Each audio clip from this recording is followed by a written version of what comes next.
Hello. So, yeah, I just wanted to show you guys my stenography machine that I've been using. Not a lot of people know this about me, but I went to school to become a court reporter. Thought I could do it. I thought I had what it takes. And I actually did pass first year with honors, and I did really well. I had to learn stenography, which is like abbreviation.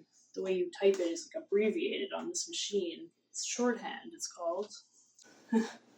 It's a new language that I had to learn. So you're basically writing everything abbreviated.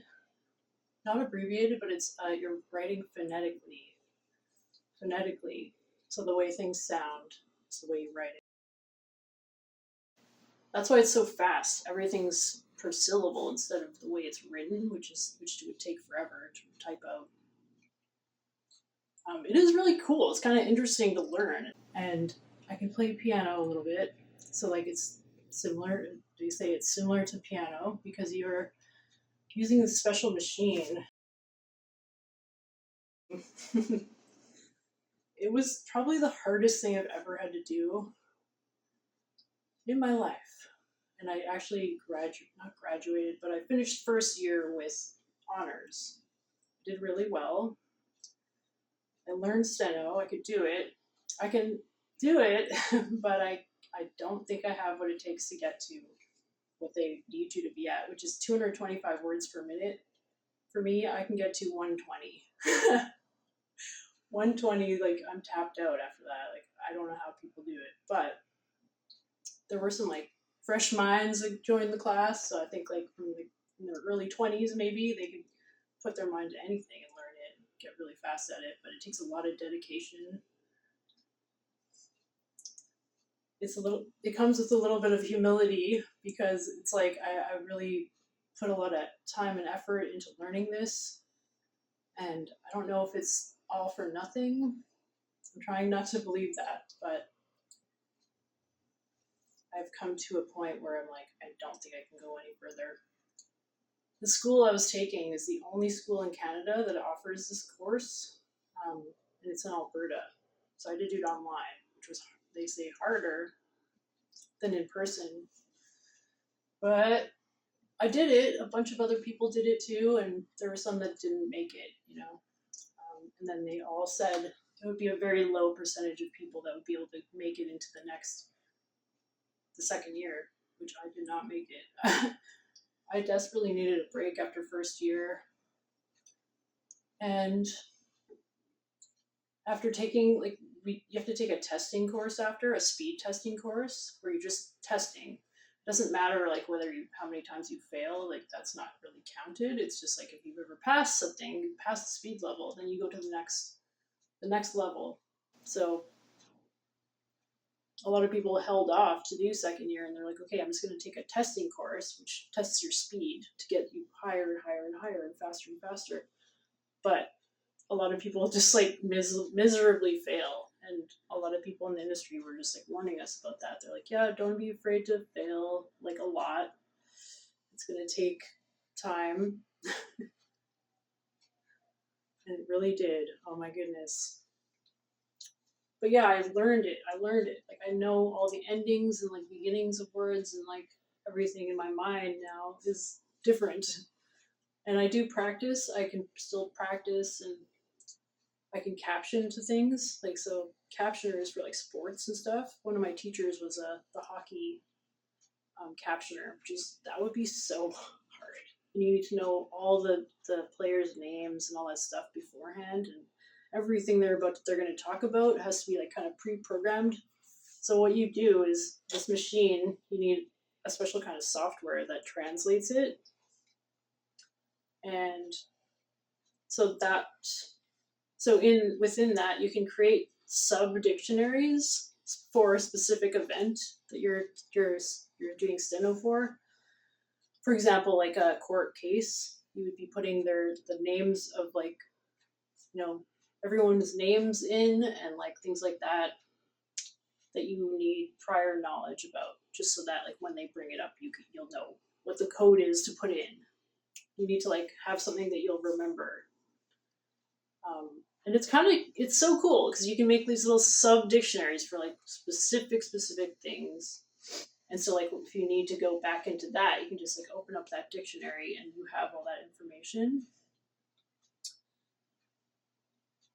So yeah, it is really, really neat and interesting. And you're basically self-employed in a way. It's like contract work, and like a law firm would be hiring you to do the transcripts. So that's one thing I did really learn much better in this course, is that I learned, technical English. Like my grammar is like impeccable now. Like I know what it all means. Like I had to like pummel it into my mind to like remember all the rules and everything for like semicolons and like, things like that. Clauses and like all these things. Anyway, I did benefit greatly from that because I am a published author and I've written a book and I'm still writing all the time. We also had a law course where I had to learn all the law terminology, which is very similar to the American, but there are some differences in the Canadian court system. And yeah, we still wear the black robes. Like, we still wear the. We still. No, we don't do the wigs here. Like, that's England. Here we wear these crazy robes in Canada. So that is good, I guess, for me. I can edit. I can do editing for people, maybe. That could be a job I could get out of this, I guess. It seems like a bit of a waste, though, because I learned steno, and it's like, I learned shorthand, but where am I going to use that, if not for something speed-related that you need to keep up with? Which is why I do practice to, like, court TV, and, like, I just did, like, the Menendez case from, like, the 90s and stuff. I practiced that, and that's fun for me. But yeah, I only have this machine for one more month, and then I have to mail it back to Alberta, and the software as well. I mean, both these things, the machine is like 30 grand for a machine like this, and then it's like 30 grand for the software. I'm pretty sure, like a lifetime of that. And it's such a monopoly. They have such a monopoly on it. This one company. But yeah, there are people that go rogue, and they have some cool stuff out there that is like what do you call it?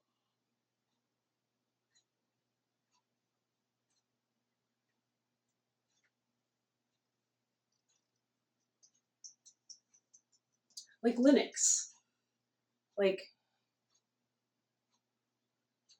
freeware. I don't know what's the word I'm thinking of. Oh my god, I just went blank. But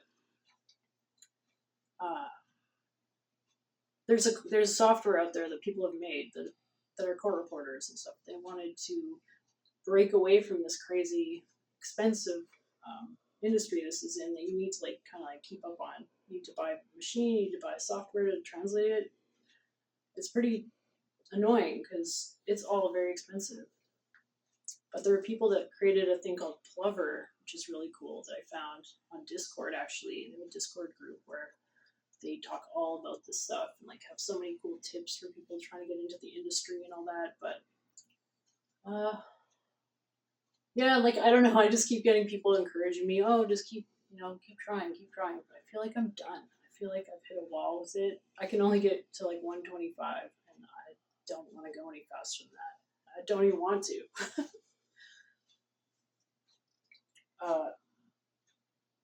So yeah, I'm just gonna take what I've learned from this. I'm gonna use this for like the last month that I have, and just like practice a bunch, and just do some captioning with it, I guess, for now, and just try to figure that out. And then I have kind of like a little rinky dink machine that I got off Etsy that someone 3D printed, basically. It's similar to this, but it's not quite the same. But it does work with that Plover software that I was talking about. So with this machine, it's basically the first part of the word would be here. There's like the vowels, which you would hit with your thumb. And then there's like the end part of the word here. So like, yeah, something like the word think would be a TH, I, and then an NK sound at the end. That's a special thing to do. And it's like a one punch. But yeah, so court reporters, they need to be really fast. They actually need to pass at 225 words per minute, which is crazy. That's so fast. I could not do it. I'm I made it to 120, 125. And that's like as fast as I can go. I don't think I can make it past that. And to get into second year, you needed to be at least 140 to 160 because that's where you are expected to start from, which is crazy. I would make so many mistakes at this point, but yeah, it's crazy to learn the abbreviations for everything. It's all somewhere in my head.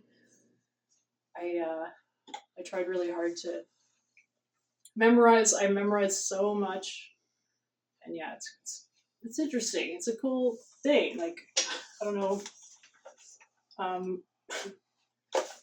guess so. It's basically like, I'm not sure if you can see this properly with the camera angle, but yeah, like the vowels are on the bottom, and you hit them with your thumb.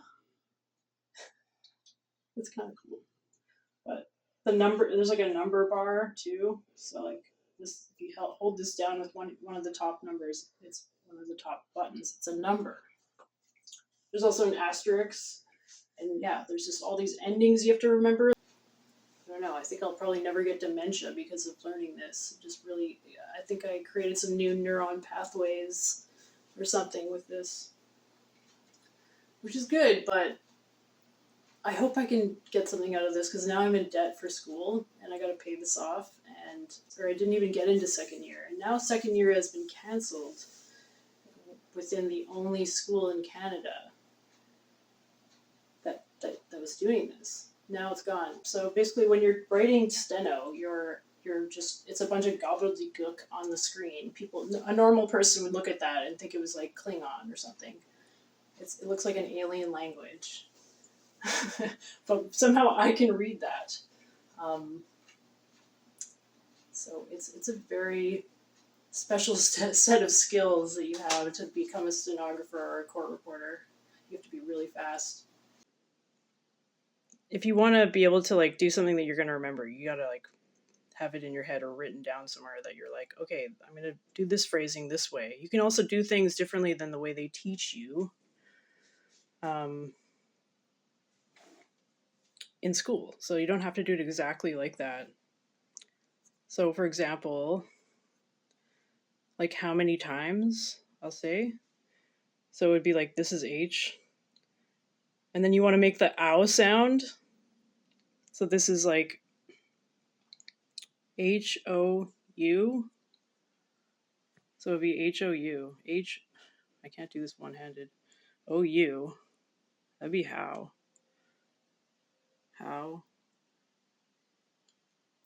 And then many times it would be like M, which is two keys, I think. Yeah. M and then TS. So it'd be like these two together. So it would be like, how many times? That would be all on one line though. That would mean how many times. So yeah, hopefully like you can see what I'm saying. It's this crazy gobbledygook that you see here, but it's translated and it's interesting, but crazy that I tried to learn this. You have software, so you get software with this thing that translates all the steno into words on the screen for you, so you don't have to really think about it. The only place where you would be concerned would be your errors and your mistakes. There's always going to be mistakes, but you just have to figure them out.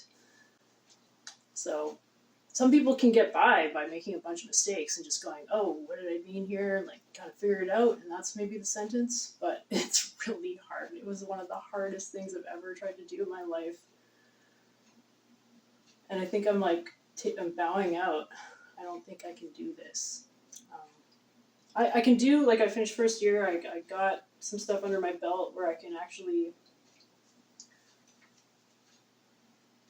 I can work in the industry. I can be like a 911 transcriber for like their phone calls and stuff like that.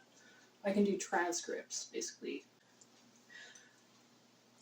But yeah, like this, I don't know what attracted me to this field, but I've always kind of wanted to try doing this because it makes really crazy good money. So what I want to do is like try to like do transcripts for people, maybe. We'll see. I'm not sure what I'm going to do with this, but this for now I'm just like captioning my own YouTube videos and stuff and just trying to keep practice that way. Yeah, I don't know. Like, I think it's kind of, some people would probably look at me like, why are you going into this field? That's so negative. But I don't know, something that draws me to like true crime and all that stuff, I guess. And like, I like law to a certain point, but it's like, evidence is important for everything in life. Like, if you have evidence and strong evidence against or for something, you got to look at it. Hearsay does not fly. And that's how I kind of live my life in a way. And I need to see more evidence to believe it. It's just things are also changing with AI. So AI is also a threat to the industry, and a lot of people are fighting it because basically AI, if they're going to be using that, where there is a thing called Veritext that is taking over a lot of the court stuff and court proceedings, and the only thing is like you want to worry about security, right? You don't want any of this information in a courtroom to be going through AI. So that's one of the things that's blocking it kind of right now. And the other thing is just court reporters that are all banding together and being like, no, we're not letting AI do it. We're going to keep doing this. And so I don't know how long that's going to last, but things are changing in the industry, and I'm totally willing to move with that. Like, maybe I could use some of that technology to my advantage because I can't go as fast as other people and still like do a good job. I don't know. So yeah, I'm doing that, but this is this is a precious machine. I'm just gonna keep using it for now and just keep trying to enjoy it for the last little month I have.